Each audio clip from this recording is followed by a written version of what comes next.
अगर आप nonveg lover हो तो मछली खाने के अपने ही फायदे होते हैं। यह आपके हार्ट के लिए बहुत फायदेमंद चीज़ है।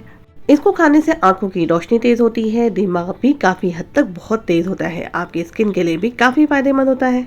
लेकिन बहुत सारे लोग इसके फायदे जानने के बावजूद इसको खाना प्रेफर नहीं करते हैं, क्योंकि इसके अंदर पकाने से स्मेल रह जाती है। तो ये रेसिपी परफेक्टली आज आपके लिए ही है।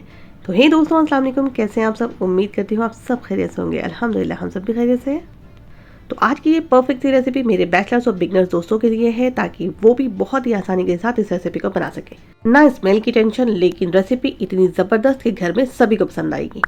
चलें, तो इस रेसिपी को बनाने के लिए सबसे पहले पैन में ऐड करेंगे तेल। तेल अच्छा खासा गर्म होना चाहिए, और जब तेल अच्छा खासा गर्म हो जाएगा हम इसके अंदर ऐड करेंगे एक मीडियम साइज की प्याज को फाइनली स्लाइस करके।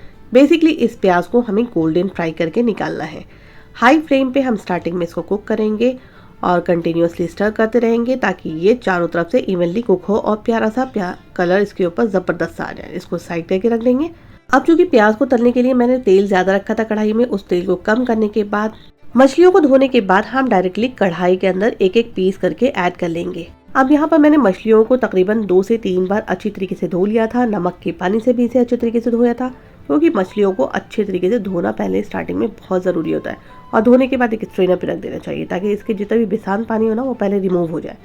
अब चूंकि मछली हमारी कच्ची है, तो हम हाई फ्लेम पे इसको कुक करेंगे तकरीबन 2 से 3 मिनट तक। और 2 से 3 मिनट इसको अच्छी तरीके से कुक करने के बाद हम इसके अंदर ऐड कर देंगे 2 बड़े चम्मच अदरक लहसुन के पेस्ट को। आज हम बना रहे हैं मछली का इंस्टेंट कोरमा, ताकि मेरे बैचलर्स और बिगनर्स दोस्त भी इसको बड़ी ही आसानी के साथ बना सकें। अब अदरक लहसुन ऐड करने के बाद हम गैस की फ्लेम को कर देंगे थोड़ा मीडियम, और इसे मीडियम आंच के ऊपर हम अपने आप ही कुक होने देंगे, जब तक इसके अंदर से बड़ी प्यारी सी खुशबू ना आने लगे। चलिए, तो फटाफट से बैचलर्स और बिगनर्स दोस्तों के लिए हम मसाले तैयार कर लेते हैं कप के अंदर। अब हम सबसे पहले एक कप लेंगे, उसके अंदर ऐड करेंगे घर के बिल्कुल सिंपल से मसाले। 1 चम्मच नमक, 1.5 teaspoon coriander powder, half tea spoon add करेंगे हल्दी का पाउडर, 1 चम्मच ऐड करेंगे लाल मिर्चों का पाउडर, साथ में ऐड करेंगे थोड़ी सी दही तकरीबन 250 ग्राम। अब इन सारी चीज़ों को हम मिक्स कर लेंगे। अगर आपके पास भी मेरी तरह घर में रखा हुआ किसी भी कोरमे का मसाला होना, तो यहाँ पर हमें कोरमे का मसाला भी ऐड कर लेना है।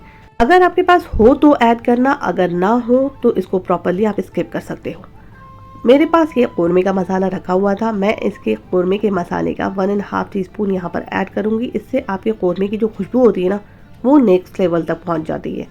तो अगर आपके पास कोरमे का मसाला हो या कोई भी मीट मसाला हो ना, वो यहाँ पर 1 चम्मच के करीब ऐड कर लेना। चलो, तो इस मसाले को अब साइड करके हम मछली को चेक कर लेते हैं। मछली हमारी मीडियम आंच पे अच्छी तरीके से भुन चुकी है। इसके अंदर बड़ी प्यारी सी खुशबू आनी शुरू हो चुकी है। हल्के हाथों से एक दफ़ा हम पहले मछली को मिक्स कर लेंगे, और फिर डायरेक्टली कप के अंदर जो मसाले बना के हमने तैयार करके रखे हैं वो यहाँ पर डायरेक्टली ऐड कर लेंगे। और अब मसालों को ऐड करने के बाद हमें हल्के हाथों से मछली को चलाना है, ताकि मछली हमारी बिल्कुल भी टूटे नहीं। और गैस की फ्लेम को हाई करने के बाद हम इसे थोड़ा भून लेंगे। इससे भूनने से क्या होगा कि सारी की सारी स्मेल जो हमारी मछली की थोड़ी बहुत भी बची हुई होगी ना, वो यहीं पर रिमूव हो जाएगी। 1 से 2 मिनट हम यहाँ पर हाई फ्लेम पे से कुक करेंगे।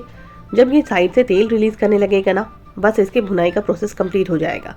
अब अगर आपको भी मछली का कोरमा बनाने में बहुत टेंशन होती है ना, तो आज के बाद आपको टेंशन लेने की बिल्कुल भी ज़रूरत नहीं है। मेरी इस रेसिपी को ज़रूर ट्राई करके देखना, आपको परफेक्ट रिजल्ट मिलेगा। घर में सभी को पसंद आने वाली रेसिपी है।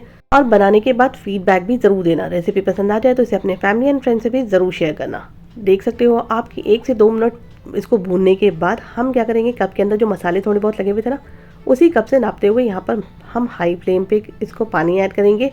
और अब यहाँ पर गैस की फ्लेम को हमको बिल्कुल मीडियम कर देनी है, मीडियम टू लो, और इसे धीमी धीमी आंच के ऊपर कवर करके कुक होने के लिए छोड़ देना है। और इसको बीच बीच में हम 1 से 2 बार चला लेंगे। लेकिन इसको जब हम चलाएंगे मछली को, तो इस बात का ख्याल रहे कि हमारे जो चम्मच हो बिल्कुल हल्के हाथों से हम चलाएंगे। और अगर आपको लगे कि हमारे चम्मच चलाने से मछली टूटेगी हमारी, तो आपको घबराने की बिल्कुल भी ज़रूरत नहीं है। आप कढ़ाई या पैन जिसमें भी बना रहे हो ना, तो उसको पकड़ करके साइड साइड से उसको पकड़ करके बर्तन को ही हिला लो, तो आपकी मछलियाँ अपने आप हिल जाएंगी। तो बस फटाफट से इसे फिर से दोबारा से कवर करेंगे और इसे कुक होने देंगे अपने आप ही धीमी धीमी आंच के ऊपर।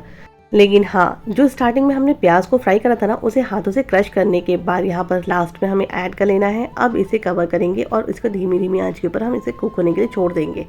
आप यकीन जानो, ये प्याज डलते ही इसका जो फ्लेवर होगा ना, वो नेक्स्ट लेवल तक पहुँच जाएगा। तली हुई प्याज को ऐड करने के बाद 1 से 2 बार हम चम्मच से इसको चला देंगे और इसे कवर करके पकने के लिए छोड़ देंगे। और जब तकरीबन 5 से 7 मिनट के बाद ही आप इसको चेक करोगे ना, तो ये चारों तरफ से तेल को रिलीज कर चुका होगा और आपका परफेक्ट सा भुना हुआ कोरमा हो जाएगा बिल्कुल रेडी।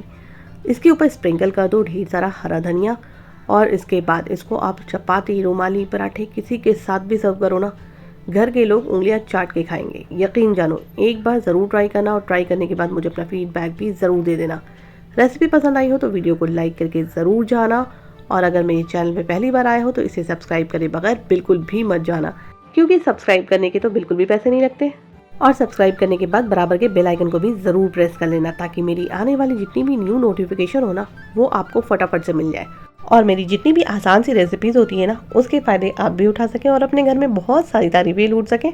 चलें तो अपनी दोस्त को दीजिए इजाज़त, फिर इंशाल्लाह मुलाकात होगी नई नई आसान सी रेसिपीज़ और वीडियोज़ के साथ। तब तक अपना ख्याल रखिए, दुआओं में बहुत बहुत बहुत याद रखिए। अल्लाह हाफिज़।